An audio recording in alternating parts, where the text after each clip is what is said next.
Oke, setelah kita paham syarat sah tanda tangan elektronik, berikut ini adalah contoh-contoh dokumen yang menggunakan tanda tangan elektronik yang memenuhi syarat sah tersebut.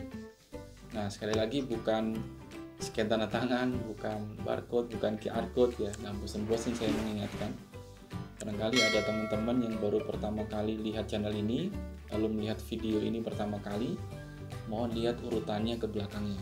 Kita tidak sedang membahas scan tanda tangan, barcode, atau QR code. Dan contoh-contoh dokumen ini adalah dokumen elektronik yang memenuhi syarat sah tanda tangan elektronik. Ini akan menambah wawasan bagi Anda yang baru pertama kali mengenal tanda tangan digital. Jadi jangan kemana-mana, siapkan kopi dan camilannya, sambil santai, saksikan terus penjelasan dari saya.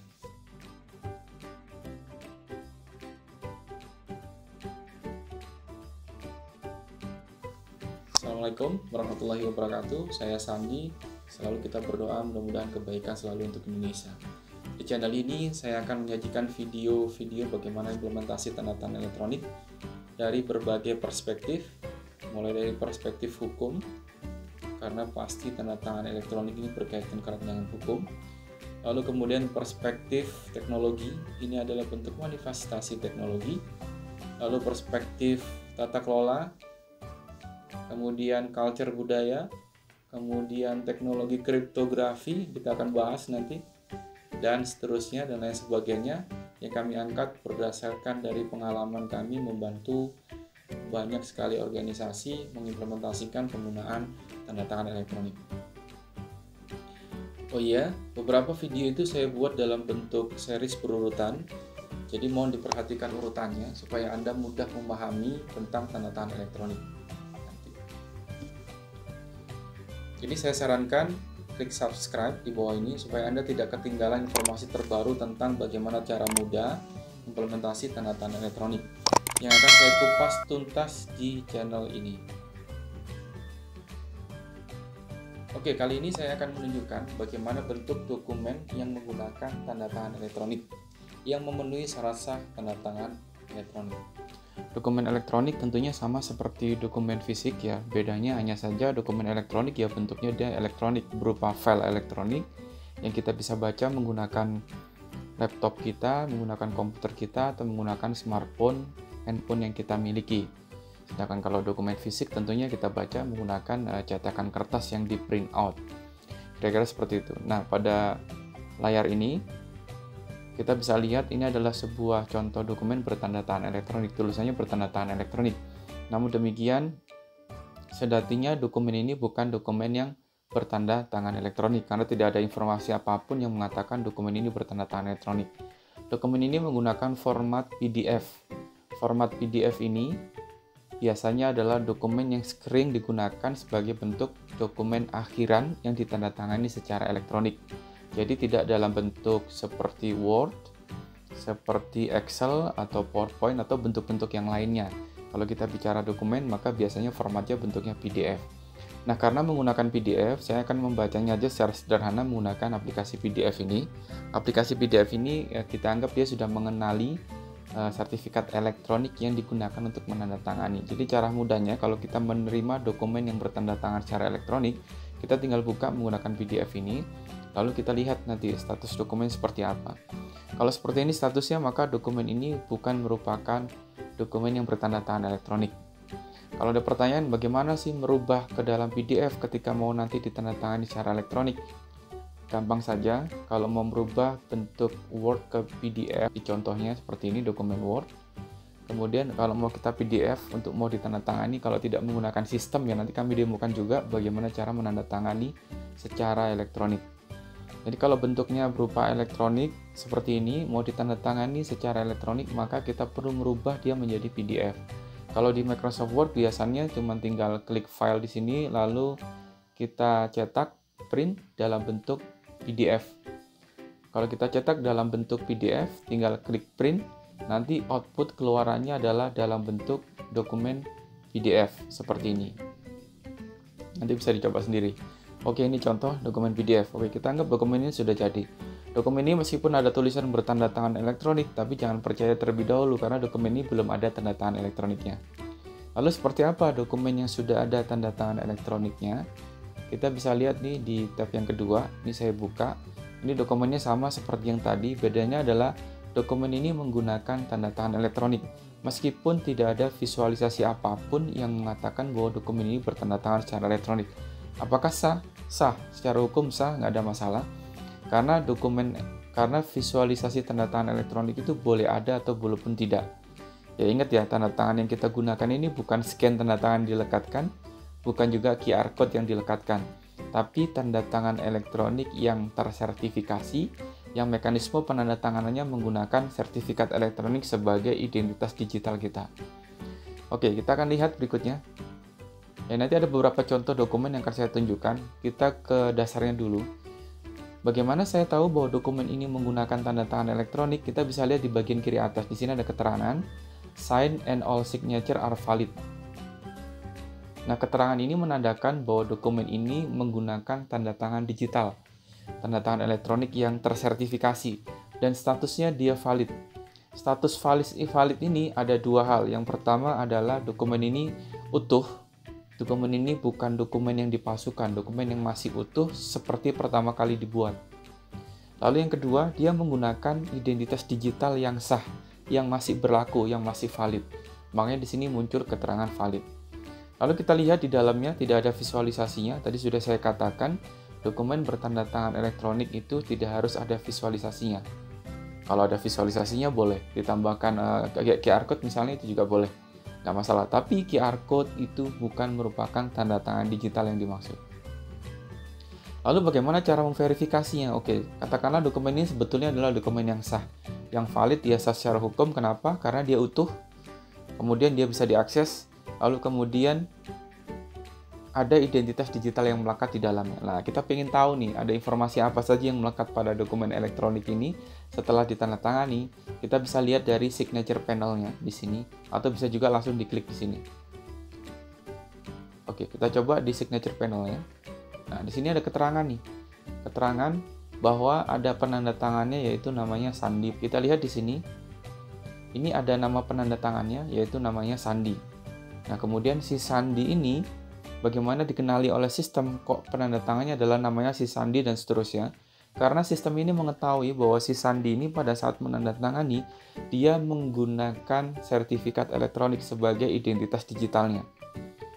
Sesuai yang saya jelaskan pada video-video sebelumnya, pada saat seseorang menandatangani secara digital, maka identitas digital seseorang itu dilekatkan pada dokumen elektronik ini.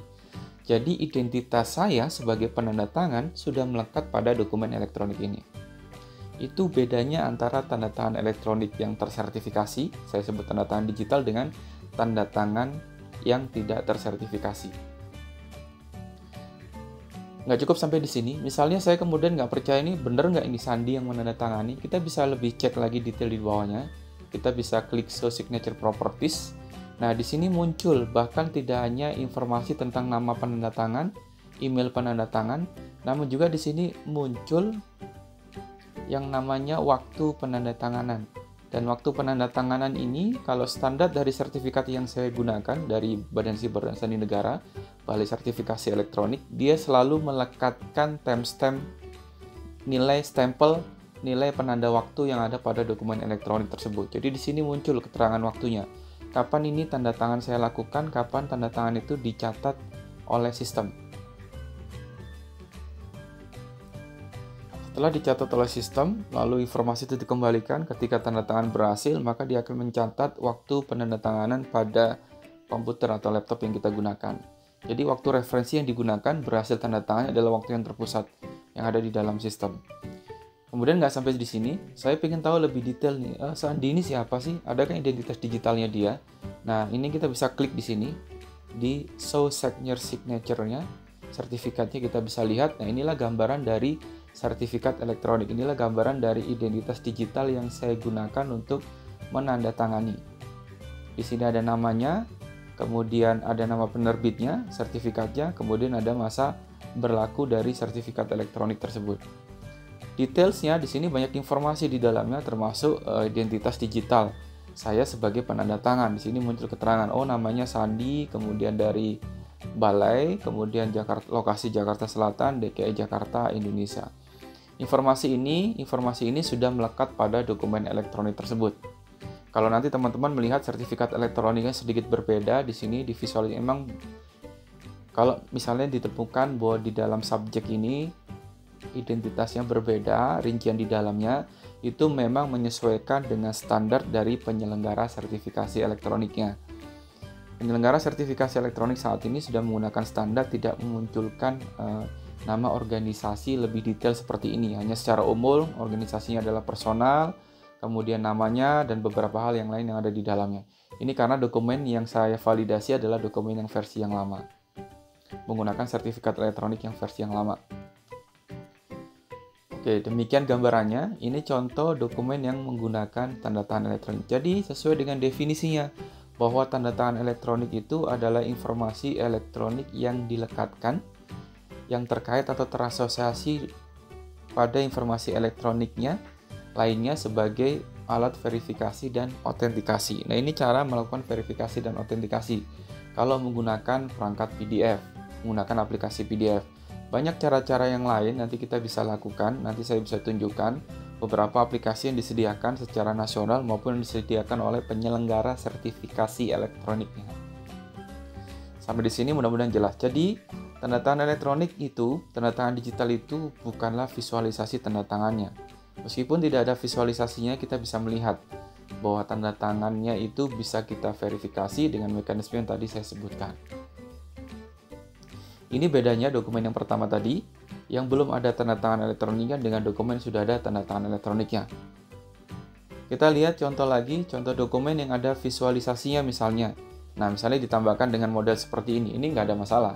Nggak ada masalah menggunakan model apapun, mau diganti apapun, ini hanya sebuah visualisasi. Makanya di dalam tanda tangan digital ini mau menggunakan visualisasi boleh, tidak menggunakan juga boleh. Ini contohnya ketika menggunakan visualisasi. Hanya saja saya sarankan kalau menggunakan visualisasi, kalau Anda atas nama organisasi, perusahaan, institusi, maka sebaiknya menggunakan visualisasi yang standar. Bentuknya seperti apa? Jangan menggunakan scan tanda tangan ataupun scan paraf, karena itu nanti tidak akan mengedukasi masyarakat atau siapapun membaca dokumen elektronik itu bahwa ini adalah tanda tangan digital. Cukup gunakan seperti ini saja misalnya, ditandatangani secara elektronik. Boleh ditampilkan logo atau bentuk-bentuk lainnya. Tapi jangan menggunakan scan tanda tangan maupun scan paraf, karena supaya mengedukasi bahwa itu adalah bukan dokumen tanda tangan manual bahasa yang di-scan, tapi memang ini adalah dokumen yang bertanda tangan digital. Ketika menggunakan visualisasi seperti ini sama, di visualisasi nanti bisa diklik akan sama seperti muncul yang tadi visualisasinya ya. Tergantung nanti bentuk tanda tangan digitalnya seperti apa. Nanti kami demokan bentuk tanda tangannya seperti apa. Kurang lebih sama. Ada visualisasi atau enggak, kita tetap bisa memverifikasi. Kenapa? Karena penanda tangannya menggunakan sertifikat elektronik sebagai identitas digitalnya. Jadi, identitas si penanda tangan sudah melekat pada dokumen elektronik ini.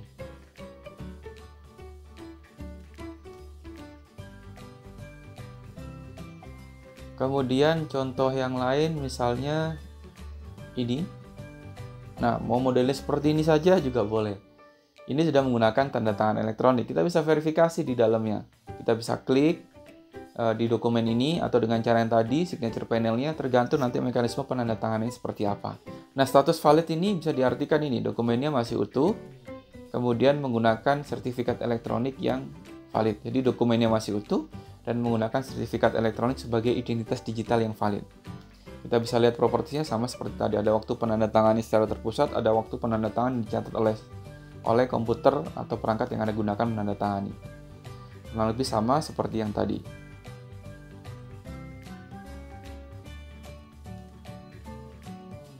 Kemudian contoh yang lain. Nah, ini contoh yang lain. Ini contoh dokumen yang bertanda tangan secara elektronik dengan visualisasi, paraf atau scan. Misalnya ketemu ternyata ada institusi gitu atau kantor Anda, tempat Anda bekerja masih memaksakan menggunakan bentuk scan, tanda tangan scan paraf gitu ya. Ya kalaupun terpaksa itu bisa dilakukan tetap sah ya. Hanya saja nanti pemahaman masyarakat nanti dikiranya ini adalah bentuk dokumen yang ditandatangani basah lalu di-scan. Yang pertama itu. Yang kedua, berarti Anda tidak turut untuk mengedukasi masyarakat bahwa dokumen ini menggunakan tanda tangan elektronik. Ini tanda tangan elektronik juga, hanya saja visualisasinya bentuknya scan paraf. Sama seperti tadi. Pada video-video berikutnya nanti saya akan tunjukkan nilai tanda tangan itu seperti apa pada dokumen elektronik yang ditandatangani secara digital. Kita sekarang fokus dulu melihat wujudnya seperti apa pada dokumen elektronik ini. Oke, terus berikutnya lagi, ini yang terakhir, dokumen ini bertanda tangan secara elektronik. Nah, kemudian mau ditambahkan dengan QR code misalnya, itu nggak ada masalah juga. Mau ditambahkan QR code juga nggak ada masalah. Tapi kemarin sudah saya tunjukkan bahwa QR code ini dan visualisasi ini bukanlah tanda tangannya. QR code ini digunakan untuk memverifikasi kepentingan yang lain, bukan tanda tangan digital yang dimaksudkan, oleh peraturan perundang-undangan. Nanti kita lihat, kami demokan bahwa sebelum juga sudah saya tunjukkan dalam bentuk dokumen, bahwa dokumen itu ketika dipalsukan ternyata QR code-nya masih nongkrong aja di situ. Tidak bisa menunjukkan bahwa konten dokumen itu masih asli atau sudah dipalsukan. Ini sama seperti yang tadi, kita bisa verifikasi di signature panelnya, kita bisa lihat signature properties-nya, kita bisa lihat sertifikat penandatangannya. Ini. Jadi umumnya tanda tangan digital itu digunakan pada dokumen yang berekstensi PDF sebagai bentuk dokumen akhirnya. Jadi ini dokumen akhiran yang tidak mudah untuk dirubah. Kalaupun dirubah, dimodifikasi, kita ingat bahwa ada tanda tangan digital yang digunakan, maka itu akan melindungi keseluruhan dokumennya. Pada tanda tangan digital, berapapun halaman dokumen, yang misalkan seandainya dokumen ini ada 50 halaman, maka tanda tangan digital itu cukup dibubuhkan di satu tempat saja, satu titik saja, ataupun tanpa visualisasi, tanpa posisi. Sekali tanda tangan, dia akan melindungi keseluruhan halaman. Jadi nanti di halaman manapun dilakukan pemalsuan, dimodifikasi, maka kita semua akan bisa melihat status dokumen itu bukan dokumen yang valid lagi, bukan dokumen yang asli lagi. Nanti di kesempatan berikutnya, di video berikutnya saya akan demokan bagaimana jika terjadi serangan keamanan pada dokumen itu. Misalnya ternyata dokumen itu secara elektronik dipalsukan oleh orang lain. Kita akan lihat bagaimana statusnya pada dokumen elektronik tersebut. Kemudian pertanyaan berikutnya, apakah bisa melakukan penandatanganan pada dokumen selain PDF? Itu bisa saja. Bisa saja nanti kalau perlu kami juga bisa demokan. Misalnya tanda tangan pada dokumen Word gitu, dokumen Excel, dokumen PowerPoint dan lain sebagainya. Hanya saja ketika tanda tangan dibubuhkan di sana, sepanjang yang pernah saya coba gunakan, maka setelah ada pemalsuan atau perubahan dokumen itu sangat rentan dipalsukan dokumen itu, dia tidak menyimpan data bahwa dokumen itu dipalsukan atau tidak. Hanya saja tanda tangannya hilang, khawatirnya nanti begitu dirubah orang lalu orang itu menandatangani, orang mengira bahwa dokumen itu dokumen yang valid. Padahal dokumen yang sudah dirubah dan ditandatangani kemudian harinya. Oke, demikian mudah-mudahan memberikan penjelasan tentang dokumen yang menggunakan tanda tangan elektronik. Ini bentuk-bentuk, ini dokumen dummy, nanti kita lihat juga bagaimana dengan dokumen aslinya yang digunakan di seluruh Indonesia. Oke, banyak hal juga nanti kita bisa bahas berikutnya. Oke, sampai di sini. Mudah-mudahan sudah mulai memberikan gambaran bentuk tanda tangan digital itu seperti itu. Kemudian untuk menambah pemahaman berikutnya, saya akan tunjukkan dokumen realnya yang dikeluarkan secara sah oleh otoritas yang sah, oleh pengguna, sebagai bentuk pembelajaran kita pada video selanjutnya nanti. Sekaligus saya akan tunjukkan contoh dokumen yang sudah dipalsukan.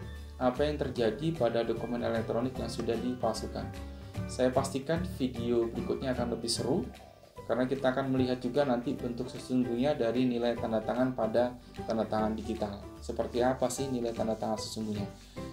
Saksikan di video berikutnya. Jika merasa video ini bermanfaat, silakan share dan bagikan informasi ini kepada orang lain yang membutuhkan. Saya yakin banyak yang akan membutuhkan di era pandemik ini.